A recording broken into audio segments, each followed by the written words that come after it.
that we need to learn, that I need to hear about during my time here is, what do you think? What do you like? What do you think of how these districts might evolve and how they might grow? The market-based strategies are essential so that you're focusing specifically on, yeah, we want kind of dining in this area, we want kind of design-related things in this area, so that you have that litmus test to work on. And from that, you can figure out how to develop or recruit businesses. So I usually start by putting a dot on this graph I showed you earlier for every business that's already in place. Sometimes with independent businesses, a business might get more than one dot. I came across a business in Canyon City, Colorado once called Fluff 'em, Buff 'em, and Stuff 'em, which was their combination hair salon, auto detailing, taxidermy. So they get 3 dots. There's the combination mortuary ice cream parlor I came across in Tennessee. But you then look and see, where do you have a bunch of dots together, either vertically or horizontally, meaning that you've got some kind of a market foothold there. You're offering, in this case, a lot of personal services at lower to higher price points, or where you've got some points moving vertically, meaning that you're serving a similar kind of customer for a lot of different products and services. Then what's missing? And is there anybody else in the market that's providing that, or is that an opportunity for you to move into? And if you decide, in this case, just for the sake of case of example, let's say that we figure out that we want to strengthen the restaurant cluster, or we want to create a new cluster here for sort of upper price point products and services across the board. The first thing you would do is help existing businesses reposition themselves so that they move into that cluster by changing their merchandising, changing their marketing. Then getting existing businesses to expand, create a new location, additional store. They already know the community, they know the market, bankers know them. And then finally, developing or recruiting businesses to fill in the new niche that you're looking for. And that's how incrementally you can begin to reposition the business composition of the district over time. My sense is that there also might need to be some additional tools here to help foster and grow small businesses, independently owned businesses. And there are lots of ideas. Pop-up businesses are a great new sort of phenomena for testing out business concepts and on a risk-free basis for the business to see if it takes root. This is one that's a permanent pop-up called Grand Opening. Every 3 months, it gets a new pop-up business in there. Here it is when it was an auction house. Here it is when it was a ping pong parlor. And those that succeed move on to their own storefront. And those that don't, a new one comes in after 3 months. Florence, South Carolina's downtown development program, which is called Meanwhile Downtown, I love that name, has a pop-up competition every year where they talk to property owners who have vacant storefronts and ask if they would provide 3 months of free rent to a pop-up business. They then have a business plan competition, do the vetting, find the best candidates, put them in there for free for 3 months, and every single candidate except one that they put in a storefront so far has turned into a permanent business and signed a full-time lease with a property owner. Forgivable loans, Mobile, Alabama, Louisville, Waterville, Maine, have done these programs successfully. They're capitalized with tax increment finance revenue from the district.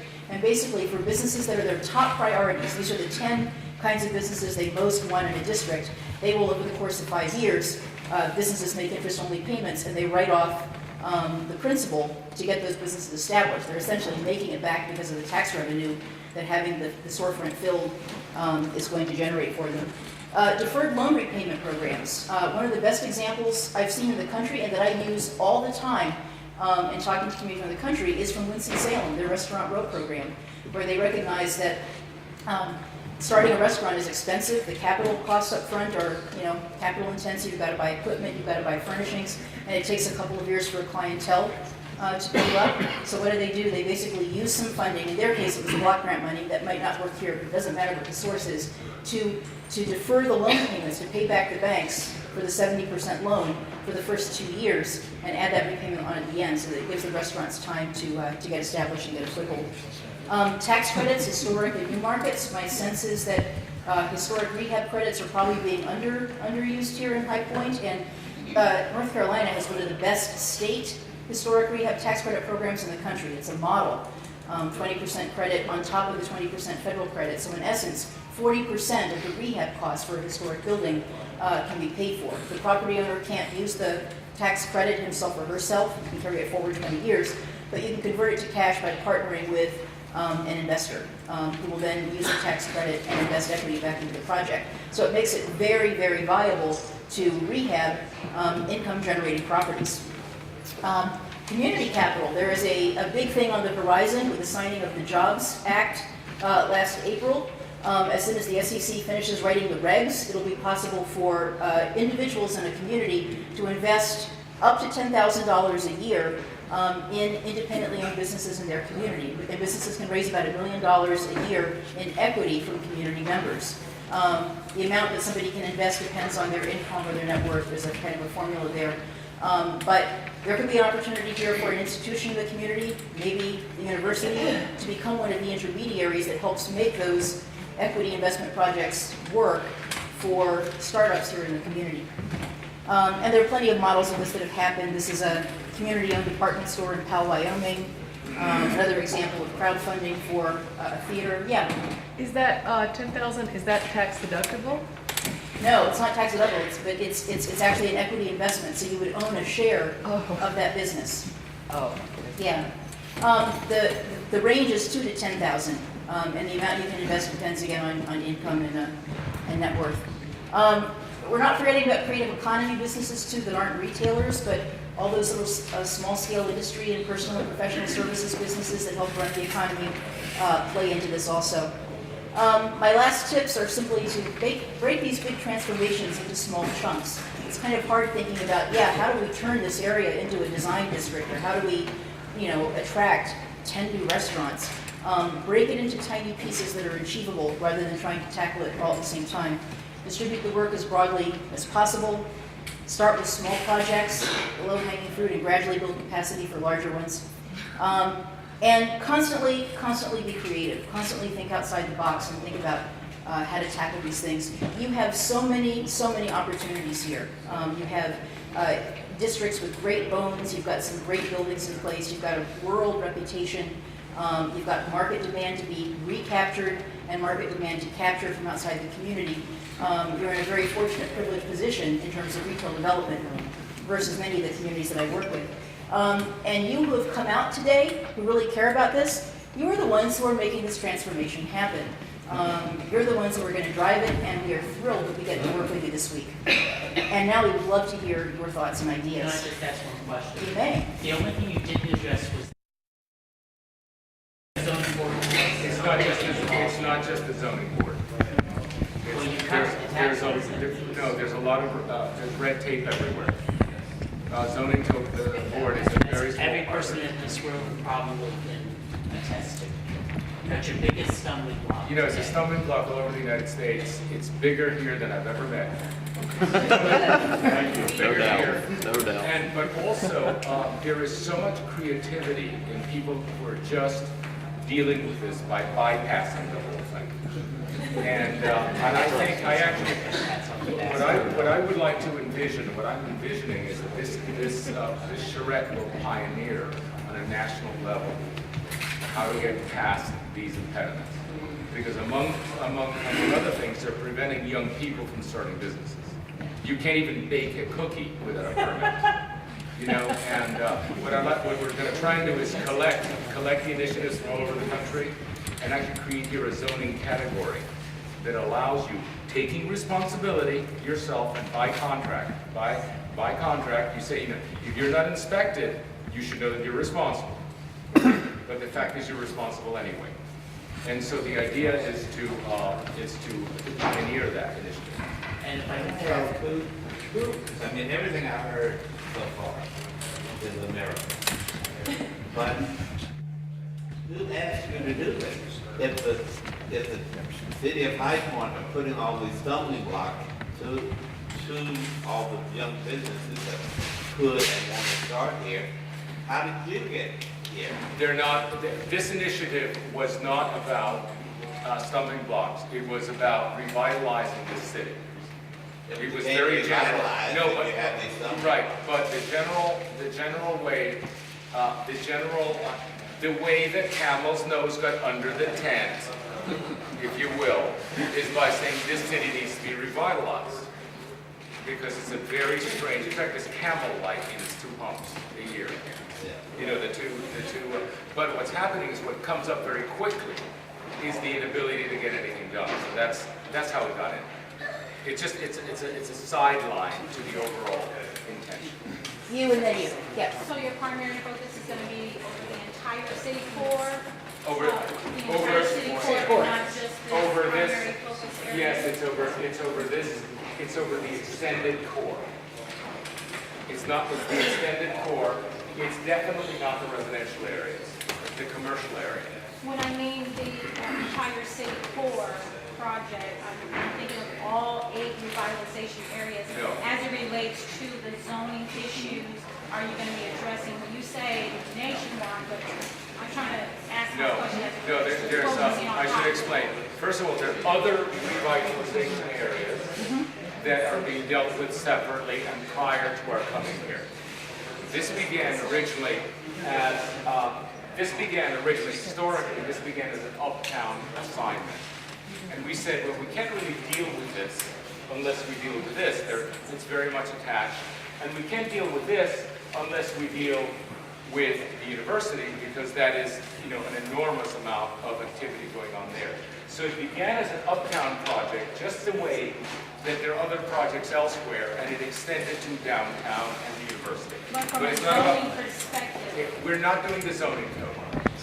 There is another firm called Clarion that is doing the zoning code, and for reasons that are a mystery to me, they're going to take 3 years to do it. That's actually short time. Okay, that might be a short time, but by that time, you might as well be dead.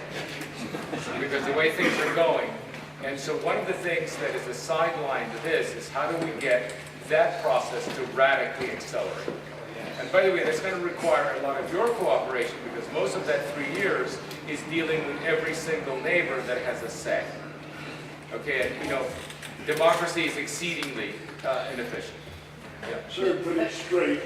North High Point can get to Winston-Salem faster than you can get down there. South High Point can get to Greensboro faster than you can get down there. Our problem or our starting point is in the center, and Mr. Kleiner said in the paper, the best one, parking. We've been fighting that for 35 years because the state was controlling it, I was told. Now, basically, the state, since they got the bypass, no longer has 311 coming straight through our town. All you got to do, if you've got any of them here, is to get the council and the mayor and the city manager on your side and change this thing and start with the park, start with the bypass, start with the traffic. You can move north and south fast, 45 miles an hour. But you want to move these 3 areas, 5 blocks of city downtown, at about 25 miles an hour. And you want side parking, angle parking. Do you have, would you like to comment on that? I could also, but go ahead. You can, but what I would like to do is to steer the conversation back away from zoning-related issues and back to retail development issues, because I'm only going to be here another day, so. So there's one yeah. issue that is retail development. One of the things historically that has happened is you have 2 very strong retail areas immediately to the north that are in some ways closer than your own downtown. Not only is Greensboro and Winston-Salem relatively better, excellent, but they're incredibly close. So one of the things that we might be, that I think Kennedy has been showing, is we're not going to compete with them. They're decades ahead. We're going to bypass them with a whole different positioning of the kind of retailing and entertainment that they're not doing. Because we don't want to be, you know, if you say Winston-Salem is first rate and Greensboro is second rate, the last thing we want to do is do the same thing third rate. What we want to do is something else first rate and get them to come here. So it's kind of reversal. Let them do what they do, and we'll do something else, and they'll be coming here. By the way, we are better located than they are as a center of retail. We're actually better located geographically. It's one of our maps. So again, what we're going to do, virtually everything that Kennedy showed you, she did a very conventional analysis, you know, the old way, the professional way, but her proposals were all completely innovative. And that's the combination that you'll be seeing.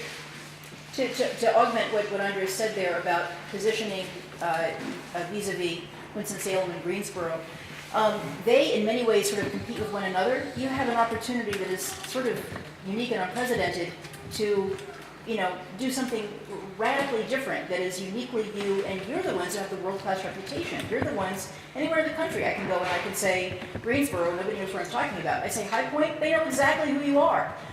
There's an opportunity there to capitalize and do something, once again, innovative in terms of business development. One thing that I should add that Kennedy didn't catch because it's not a conventional study, within 75 miles of this place where we're now, there are 335,000 students. Okay, and within an hour, which is what students drive, for a couple of hours of entertainment or meals, within an hour, there's 228,000 students. It's an unbelievable place. Now, what you will see is that we will be pitching something that tends towards the young. Okay, you'll be seeing that. Now, that's partially because it takes 10 years to get where we want to go. And those 20-year-olds are 30, and those 30-year-olds are 40. Okay, so that's just an attribute of planning, is we are in the 10-year business. Kennedy and I, actually, I'm more in the 25-year business, but, I do new towns, and our first new town is 30 years old, and it's just now completing. So we're very future-oriented. Kennedy has been generally giving a very, very nice combination of good and bad news. Perhaps you haven't noticed, because she's so good at this. I tend to emphasize the bad news, just to wake you up. But that's why we don't coordinate our presentations. You get different points of view. Yeah. I haven't heard anything about downtown living. My son went to High Point College, and he said that when he graduated, there were so many people that wanted to live in the old buildings and the lofts and start a business down below.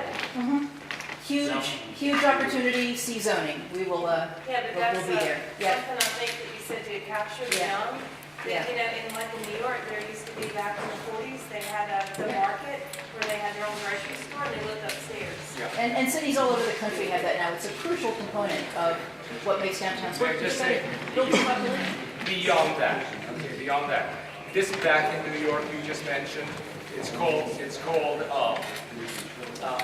when a revitalization begins organically, it's because the government isn't watching. And people are coming in and inhabiting places and starting little restaurants, etc. And that's how every revitalization happened for 100 years. From the left bank of Paris to Soho to Miami Beach, the young people came in, they found the cool places, they started the cool restaurants, and then later, after it was cool and the real estate value was high, the proper developers could go through the process. Right now, the differential between what you can sell it or rent it for and what it costs to fix it doesn't exist. Okay, it doesn't exist. Therefore, you can't get the pros to come in. You can only allow the kids to come in. They will make it cool. Okay, and that's going to require suspension of a lot of bureaucracy that has come into existence only in the last 25 years. In this incredible proliferation, when I started working, there's not a single project I did when I began my career that it would have any hope of getting a permit today. That's what's happening. So what we want to do is for certain areas that we'll identify, we want to wind the clock back, to a time when we used to do things without government help. Essentially is what it's about. Otherwise, it's all public-private partnership. You also, let me get to that and I'll get to you.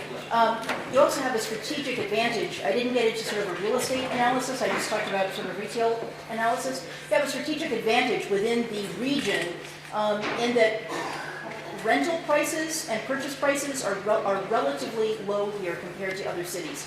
There's a real advantage there. I think about when we think about students and High Point grads wanting to stick around. There was a developer that I worked with in Illinois for a number of years who sort of specialized in developing housing near universities, colleges and universities, and what he does is for recent grads and young faculty, he'll lease them an apartment for a couple of years and he'll set aside a portion of their rent in an interest-bearing escrow account that they can convert to the down payment if they choose to buy it. Great tool for getting those people to stick around the community, and you're kind of in a position where you have cool opportunities like that. Okay, but there's a disadvantage. Okay, I want to say that. It's a tremendous advantage to have inexpensive space to start businesses and incubate, and start off. But not when you have a bureaucracy like Manhattan. You see the differential? If you're gonna go through a process that is of a city of a very high real estate value, then you can't have a low real estate value development. So we need to get a system that coincides with Right. real estate value. It's all about ramping up real estate Now, value it's as you're ramping up tremendous commercial disadvantage. activity, so that they kind of ratchet together under control, rather than one of them running ahead of the other, Yeah. and being rampant. Yeah, Hey, my name is Sanders Dallas. I grew up here in Highland Central. I've lived in Winston-Salem for the last 20 years, so I get to juxtapose in my own mind what's going on over there versus what's going on here. Of course, my loyalty is to High Point. I always consider myself a High Pointer. I've also been to Greenville, South Carolina. I've been to Chattanooga. I've worked in Charlotte, lived in Raleigh, worked in Atlanta. And I would say the number one thing that would make all of this change, if you drew a line down Main Street and you said this is 2 miles, and you just picked 5 equidistant spots and you widened them out, wider than you got them to pick it there, and you said we're going to go, and we're going to find the top 20 institutional developers in the Southeast United States who can borrow up to $40 to $50 million, and we're going to bootstrap a deal using some kind of financing mechanism to get them to invest. All this other, what I would call backfill stuff, meaning the small retail area, all that would take care of itself. If you go to Winston-Salem, where I live, the Nissan building, you've got young people living there. You've got IMG Sports on Trade Street. They plunk down a ton of money. Well, once, like my dad taught me growing up, he said, son, capital attracts capital. Money attracts money. And so I think what we've not done a good job of is we don't know the players at Wells Fargo, at Bank America, at BB&T. We don't know the people who run these REITs. We don't do a good job of attracting industry downtown, new businesses. But I would challenge each and every one of you just to drive to Winston-Salem and just drive down the street or Charlotte, and you can see, hey, who did this $50 million building? Well, it wasn't the Tooth Fairy. It was the municipality getting a plan together to get these large institutional projects in. All that other stuff took care of itself. The small development, we've got small developers here. We're a small developer. We would take a chance on a $500,000 to $1 million project. We obviously can't do a $20 or $30 million project. But we've got to attract that kind of capital, and all that other stuff, I would argue, would take care of itself. But I applaud the efforts of Mr. Dewani here, and I applaud the efforts of everybody who's been involved in the city project. And I think this is a great first step. Winston-Salem was just like this 20 years ago. There was nothing going on downtown.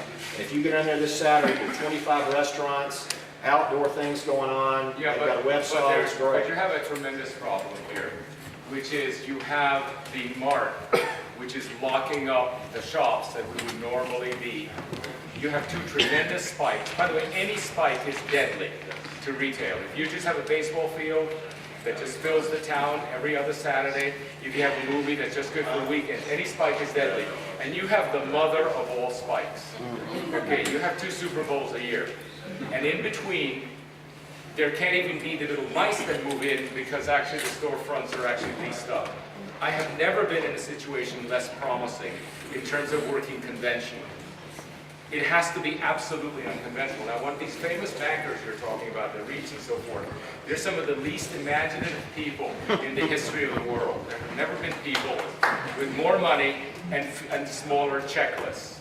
And nothing here tests out, not the parking, not the age of the building, not the size of the project. So I'm afraid that I think we can get there to the big guys, but we have to prove